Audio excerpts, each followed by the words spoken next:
Okay, how's everyone going? Okay, this is the next class for my young entrepreneurs. Hopefully everyone is doing good.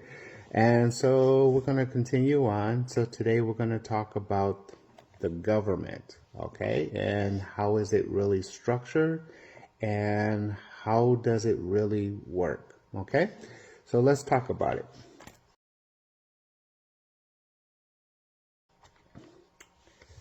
One of the things that I want everyone to realize is government, the word government, is broken up in the context of governing, meaning I am having to govern over you, or I am over you to give you what you need to be. Okay? One of the things that we need to understand, there is a title, there is the United States of America. Okay. So when we talk about America, we're talking about the parent of the companies, the subsidiaries. And in this context, the parent, which is America, the subsidiaries are the states, each state. In this context, it's a structure of a corporation, a business, but it's ultimately a corporation. What is the objective of the parent company, like any other business, is to provide resources for the exchange of currency. Okay, we'll get more into that in a second. What is the objective of the subsidiaries? The subsidiaries is the same thing. It is to provide resources for the citizens of each subsidiary or state, because you're a citizen to the state, not a citizen of the America itself. We'll get into that in a second.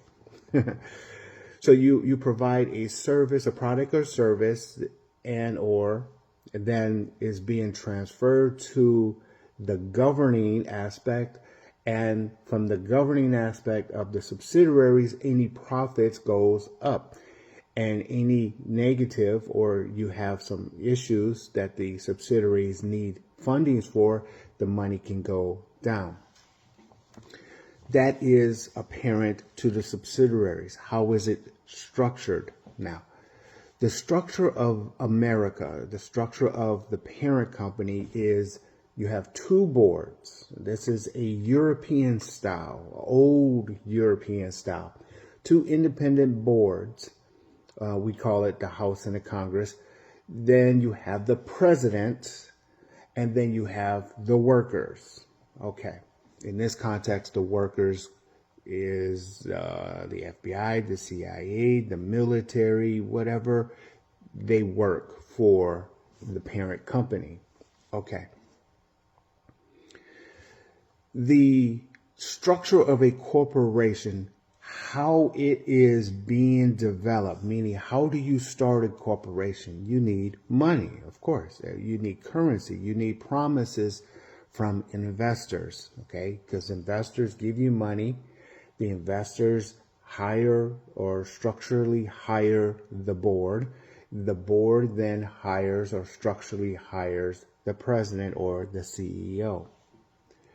Well, in the government, the America is no different. The two boards and the president, even though they're independent of themselves, which that's a European style, the way it's structured from the very, very beginning of America, some people call those investors in the very, very beginning of America, the investors was, we call them like the Zionists or Illuminati or the elites. So you give them all kinds of names. Other companies or corporations like London and at the time Great Britain, they are, let's lump them all together. They are what we call the elite investors. The elite investors, their therefore contractually control the board being the House and the Congress, then also contractually control the president.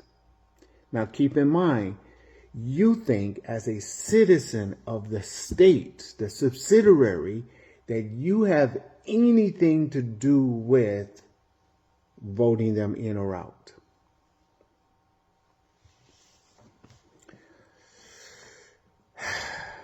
You do, but you don't.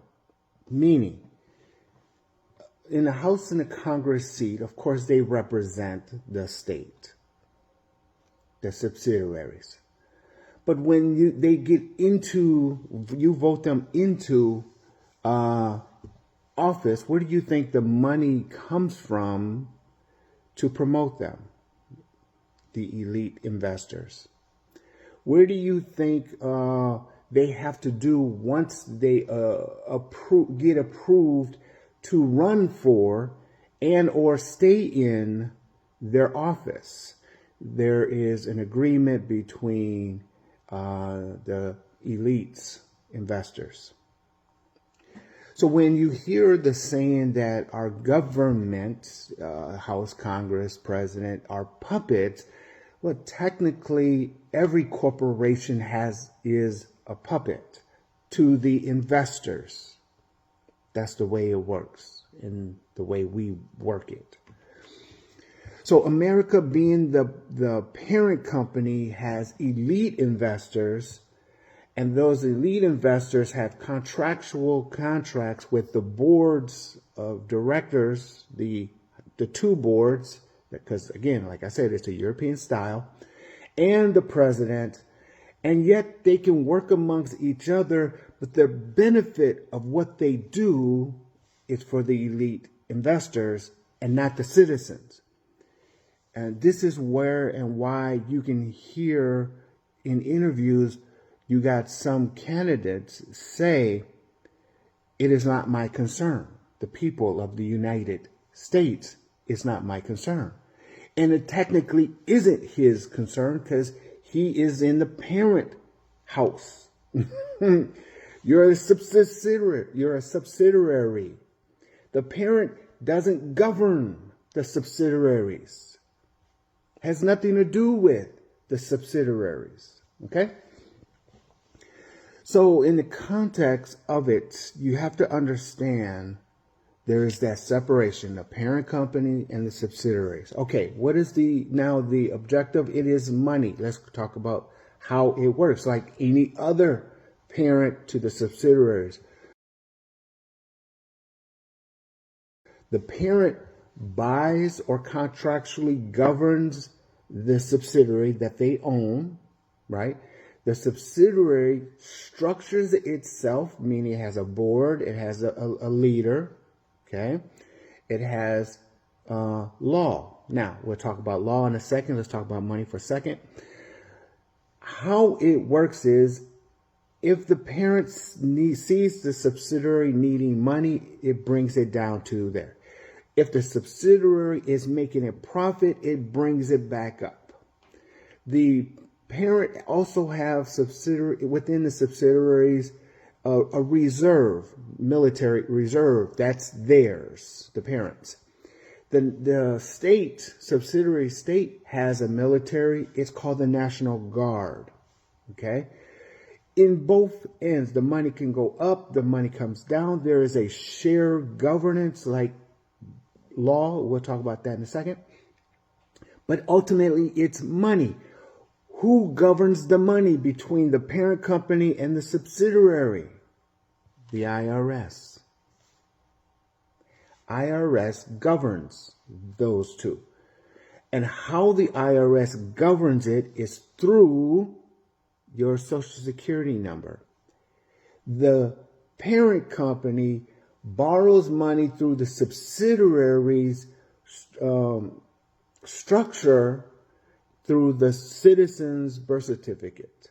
That's how they can say to the IRS, we can borrow or make money because through our subsidiaries, We know they're going to make X, Y, and Z kind of money throughout their lifetime, and we have a means to pay it back. The subsidiaries can pay it back. The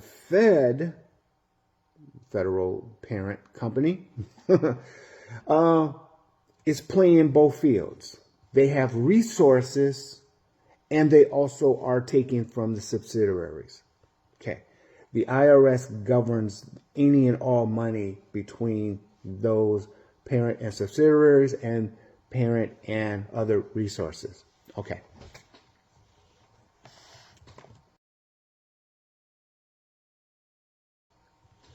The courts, the Supreme Court, is the governance of itself.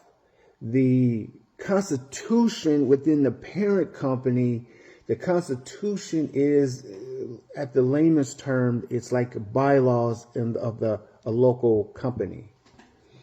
So the Constitution, like bylaws, can be addendum, changed, and they have been over time. But that's the parents' right to change the Constitution as they see fit. And keep in mind, as they change it, they don't change it to you, the subsidiaries. They change it for themselves and their benefits to the elite investors. Okay, please understand that. So the elite investors controls the parent company. The parent company has a Supreme Court. That Supreme Court, through the bylaws of itself, the parent company, makes sure that the subsidiaries are falling in line of itself to run itself, being a subsidiary. Okay. So when we talk about law, we're talking about business law, because it's a corporation, parent company, subsidiary. Within the subsidiary company, we call it state, you have to deal with corporate law and how you govern yourself. You govern yourself accordingly to the subsidiary's governance that is being outlined by the parent company, that is being controlled by, controlled by the elite investors. So you have the IRS dealing with the money, Supreme Court dealing with the governance, the parent company and the subsidiaries and the investors of all of it. At the subsidiary level, the corporations, the local corporations, are controlling, or the investors for the governance, meaning the board and the leader within the subsidiary or state. It is the corporation that does it because the corporation is the investor. Okay? You citizens of the United States are nothing more than workers of an individual corporation, company, or you're either controlling or being in the corporation, or you're in the corporation called the state, and you're part of the corporation called state, but ultimately you are a worker.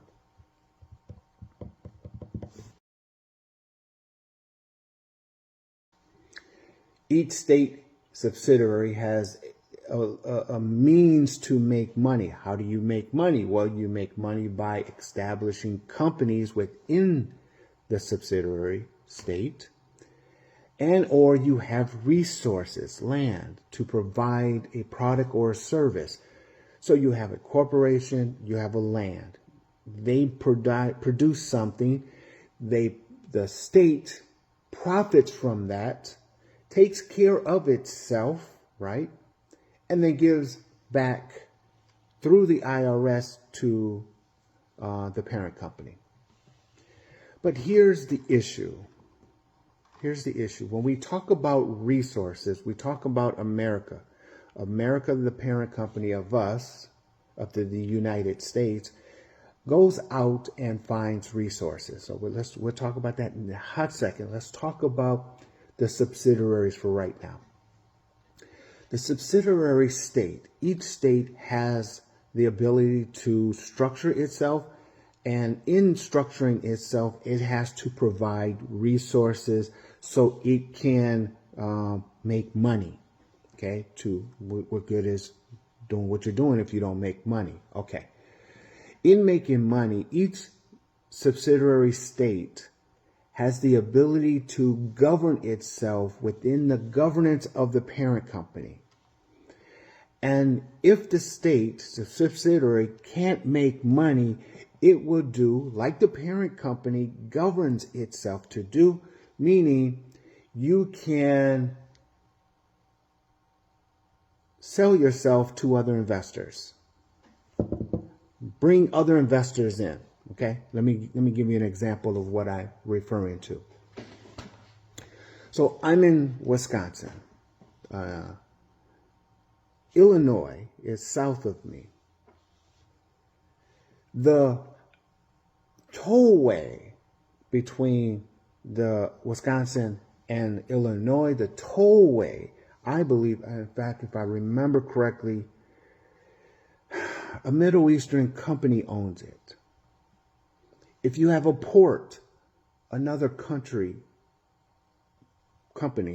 invested to own it. If you go to the Forbes, and I'm reading offline here, Canada, for an example, owns farmlands. Let's talk about farmlands. It's not breaking it down. It's a collective of the United States, okay? U.S., United States.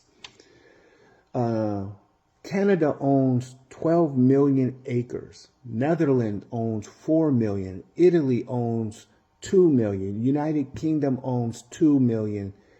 Germany owns 2 million. Portugal owns 1. France owns 1. Denmark owns 800,000. And Ireland. And so my point is this. In each subsidiary, they have the ability to make money. And so an investor like Canada, for an example, can come in and buy land within the subsidiary because it's an investor. And its promise is to produce that land and make money for that subsidiary, which then gives money to the parent. Okay. That land is owned by, because it's an investor, it's owned by, and its interest is for Canada. Meaning, Canada can produce a product here on the land of U.S., United States, somewhere. Produce the land, make a product, give taxes to the state as well as to the parent company. But all its product is shipped to its self-interest, which is in Canada. Netherlands, the same thing. Italy is the same thing. UK is the same thing. The investor purchased the land from the subsidiary. That subsidiary then receives the benefit of that land through taxes, and the parent company receives taxes. But the resources of itself is going for the benefit of the investor. Okay, I hope you understand that. So that's farmlands. Let's look at property, real estate.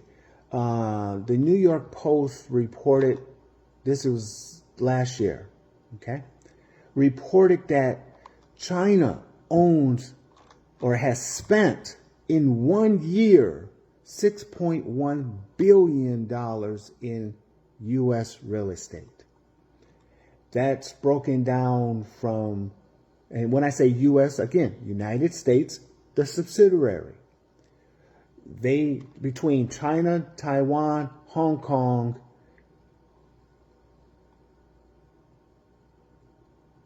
uh, 31% of that billion is involved in acquisitions of property in California. Now this is 2022. We also have India, 3 billion, Mexico, 2 billion, Brazil, 1 billion of real estate in the U.S., United States, the subsidiaries. Okay, so again, how does it work? I'm an investor. I can go anywhere in the world. I can buy real estate through a local company that I structured. It's a corporation or LLC or however it fits. The money comes from the investment side of me, comes into the company I just structured to then purchase the property or land, but the interest of itself is for me. Okay. When the interest is for me, I know I'll give my taxes to the subsidiary called state and the federal taxes to the federal, which is the parent company. But the benefit, the meat and potatoes of the company itself is for my sake. In this context, $6.1 billion is to China. $3 billion is to India, Mexico 2, Brazil 1. And this was in 2022. So you have to be careful, people. And this is not, I'm not even bringing in corporations because you have to be careful with marketing strategies. We're a fight against China, and give me 1 second and I'll talk about that.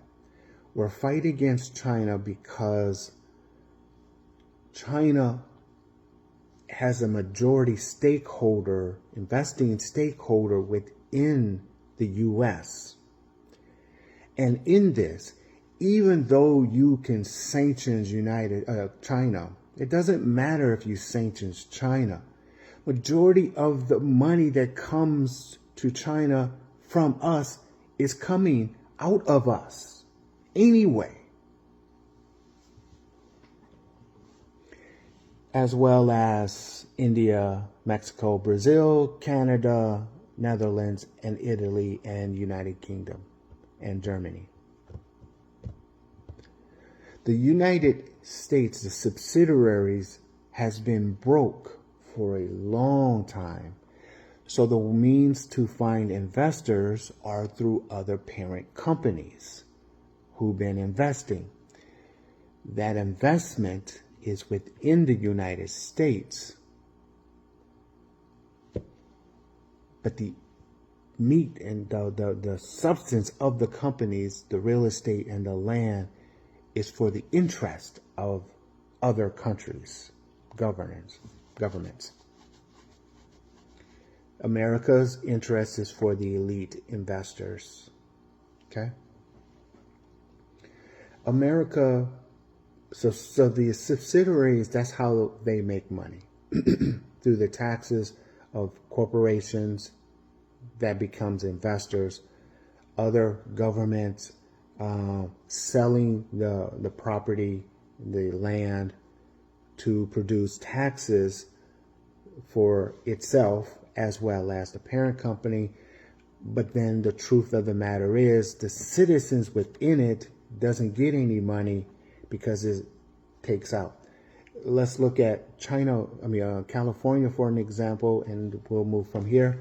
The reason California looks like the way it looks like is because the governing subsidiaries of California has sold 6.31% of the 6 billion to China and others, and the interest they taken out of itself is for the interest of the investor. Therefore, the citizens within themselves, sucks to be them.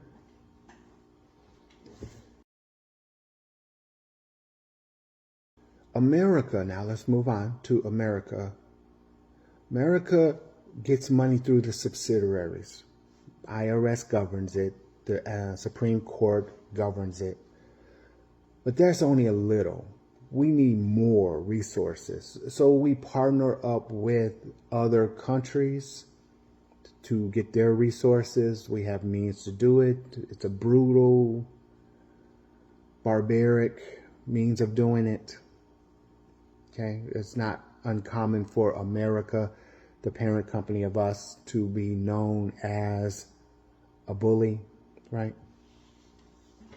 But that's the whole point. Israel is a strategic partner because without Israel, we cannot keep our resources in that region. India was with British colonization. That's we have resources through the British colonization. Now that's gone, so they're independent from America's stronghold. Russia is an important reason because it has massive resources, and if we can get a hold of that, that's a benefit for us, the America. I mean, not us, meaning we're in subsidiaries. For America, the parent company, it's a benefit for making money that way. China is another. So where is the resources coming from? Well, the resources is the Saudi Arabia and those regions over there, because like I said, without Israel, you just can't control that. That's just so. Oil is out of that. Okay, fine. India, what is the resources now with India? Academics, doctors, lawyers, smart people, technology nowadays. China. What about China? We can control China because China was a mess. Just keep in mind, China, for the last 3 years, China's only been unified with the last 3 years. Prior to that, thousands of years, they've been at war with one another, And of course, the United States and the other governments, parent companies, went in and sucked out their resources. Okay, fine. South America, same thing. South America. It's South America. It's not a subsidiary. It's America's, the parent companies. Okay? So when we say South America, the parent company owns those resources. Well, they're kicking back and says, we don't like the deal, parent company, and we're disconnecting ourselves from you, the parent company. Same thing with Saudi Arabia and all of those other areas over there. They're saying, yeah, we're cutting ties with you, America, because we don't like you no more. We have a better option over here. Africa. Oh my gosh, Africa. France just got kicked out of that. And our resources, little by little, our resources is rejecting our deals, our structures with them. And our military is to control it. And this is why we have international law, right? International law, because it's international. We need law to govern it. We know how that went over the years. China is a superpower. China is the only threat. Russia, Middle Eastern, South America, Africa, technically is not a threat. The reason it's not a threat is because at the end of the day, we're still more brutal than they are. America is brutal. The parent company is brutal. I mean, like, who? Than we are. So therefore, it was easy to manipulate and control them. China, on the other hand, is a different beast. The reason China is a threat to us is because America has been known to be a bully. China has been known to have warlords. Do you know what that means? That means the unified China history has been warlords, not kings. Europe, Rome, Caesar, kings, right? China, warlords. China is so ingrained in their blood of war, they came up with the art of war. Europe, Rome has been fighting forever, it seems like. And they never come up with a group of words called the art of war. They don't do that. Their kids, China's kids, are ingrained with the art of war, with Go. You ever heard of the Chinese Go? The Chinese Go is a military thing. It's a game. True, it's a game. The objective of the game is to conquer land. It's not a fighting game not like chess or checkers, conquer. It's a different type of game, but it's a military game. And China has unified within the last 3 generations, unified themselves to the point that they are a superpower. Now, what does that simply mean? Our parent and China, our parent America and China are at ease. Why? Resources. China, for a while now, has been secretly, because that's what China's do, that's the only thing they know to do, is secretly they've been building their structures and building resources.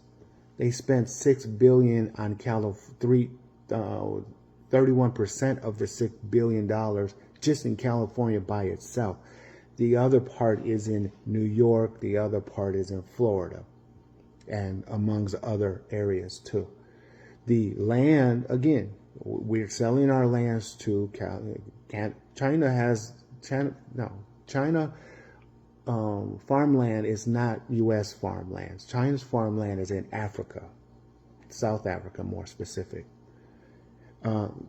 That's where China's farmland is in, Africa. But China and America's, they're fighting for the same resources. Just like in any other business school, any other business, you have one consumer, 2 businesses. Who is fighting for the consumer, right? China and America. China has gotten to the point, just on bare numbers, partnership with Russia, who has massive resources, Saudi Arabia and other area and other means over there, massive resources. And they also got into the South America communities, massive resources, and they're sucking dry the United States. And the parent company can't support us, the subsidiaries. Not only can the parent company can't support us, but the parent company can't support going against China.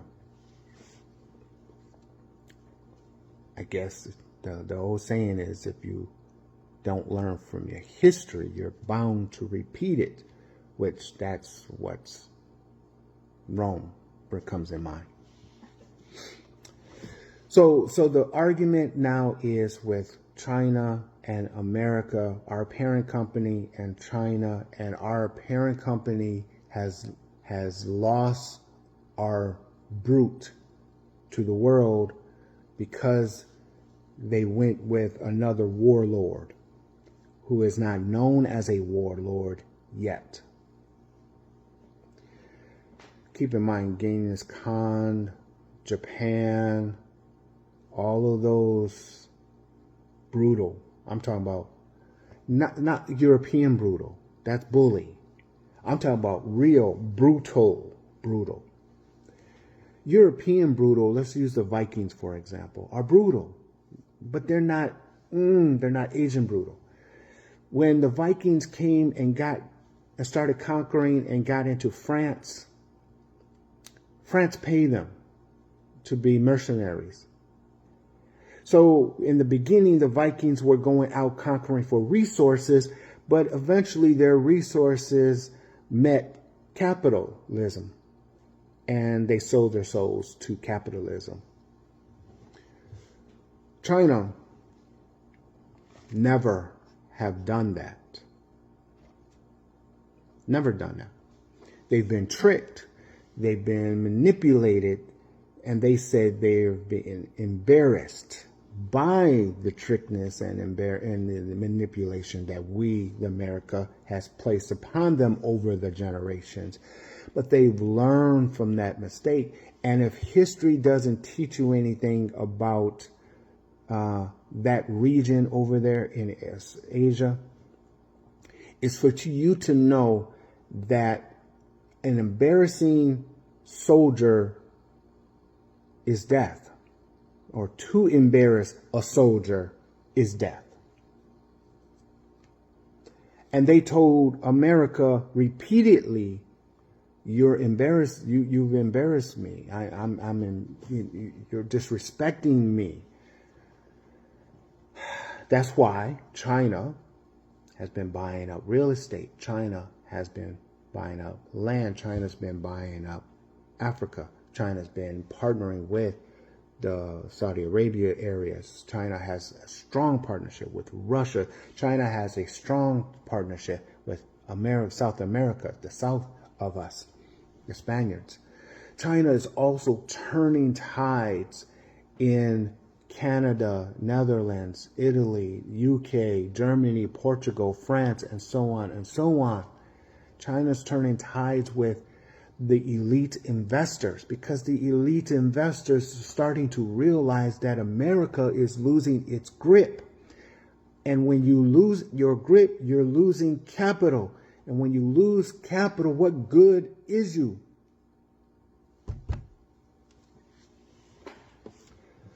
And we can't go to war because every CIA, every FBI, every general, everybody from the intelligence community that I've followed and listened, and I agree with them wholeheartedly, in that is, America cannot go to war and win with China.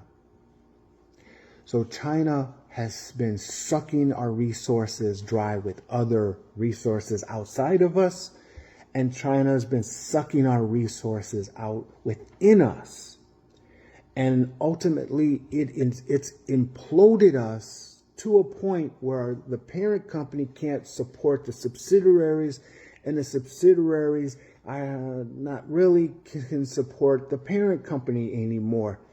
And the IRS is panicked. That's why they're doing what they're doing, to go after the money, because we broke. And China is the mindiness of it is through China. So therefore, China is the threat in today's time, not Russia. Russia just has resources. Middle Eastern has resources. Israel is, we have to keep Israel because of our resources connection. South America, yeah, I mean, we've been helping them, but not anymore. Even to the point that, let's assume that, let me just cut it here, because we can go on and on and on.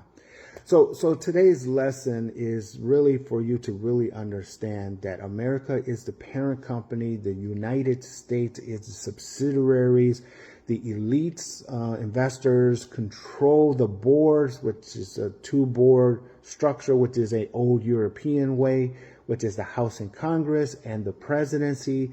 Contractually, they control them.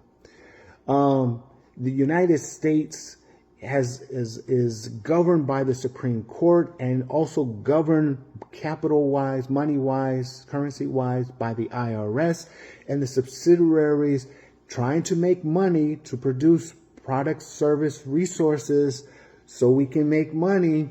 has sold ourselves to other entities. And yes, it's being made in America. Taxes is being paid through the corporate tax structure, which is, but the main substance of itself is being governed or being taken out of America, going to those other investing companies called government. So you as a citizen, what do you do? How do you do what you do? Well, you have to play part of this. You have to get to be part of this. If you're not part of this, you're going to lose in a big way. Now, you don't have to worry about the nuclear bomb issue, and I have the notes here, but you don't have to worry about that, because if China owns $6 billion currency of the United States, they're not going to blow up their thing. Why are you going to blow up? They already sucked us dry. And in sucking us dry, the next logical move is for them to move in. What do you think they're doing? Also, you have to consider Canada, Netherlands. They're doing the same thing. And Brazil and Mexico, the south of us, they're doing the same thing. They're buying in us. And eventually, if you look at the maps that I've shown in my other videos, where I talked about the ownership of France and Great Britain had a colonized, and it's changing again. It's already changed hands. The question is, and this is the unknown, the question ultimately is, if the parent goes extremely broke, I'm talking about broke, what happens to it? The subsidiaries, they're independent from it, ultimately. But what happens to America, our parent, when it's absolutely broke and the elite investors are not there? They've gone somewhere else. That's an unknown. And that unknown is the scary part, because the subsidiaries can govern the individual states, true. But the individual subsidiaries of the state can, even though it can govern itself, its investors are not of itself. So therefore, the government comes from the investors, not the actual politicians. They're the representatives of the investors unto the people. So the worst thing that I can see is